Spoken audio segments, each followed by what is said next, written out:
तर नमस्कार शेतकरी मित्रांनो, आज आपण आहे जयपूर येथे.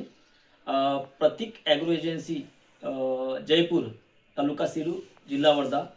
अ, जे संचालक आहे आपले काकाजी, प्रतीक ॲग्रो एजन्सीचे. त्यांच्याकडनं आपण जाणून घेऊया की त्यांना 7,007 सोयाबीन वाण कसं वाटलं, कारण की त्यांच्या 7 एकराच्या क्षेत्रामध्ये त्यांनी 7 बॅगची लागवड केली होती. तर काकांकडून आपण जाणून घेऊ की त्यांना हे 7,007 सोयाबीन कसं वाटलं आणि उतारा कसा आला होता. तर नमस्कार काका. नमस्कार. काकाजी, आमच्या शेतकऱ्यांना आपला परिचय, आपलं नाव. गणेश केशवराव तडस, सुकळी स्टेशन. माझं जयपूर येथे मुलांचं दुकान असल्यामुळे मी तिथून तो वाण वापरला आणि पहिले ती मोड झाली माझीवाली. मोड झाल्यानंतर लगेच मी 8-10 दिवसांनी पेरण्यात आलं. तर ते सोयाबीन बुरेल 7,007 हे जे वाण आहे हे मला एकदम चांगले वाटले आणि 7 एकरामध्ये मला 96 कट्टे झाले मोड घेऊन.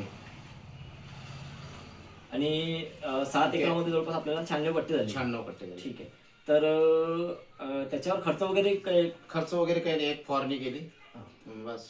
बस आणखी काय सांगू शकाल 7,000 वाणाबद्दल? आणि शेंगालाही चांगलं भरगच्च होतं. पाहायला चांगलं, उंची चांगली त्यांची. आणि कुठला रोग वगैरे त्याच्यावर नाही, रोग वगैरे काहीच नाही. ठीक आहे, निरोगी होतं. निरोगी.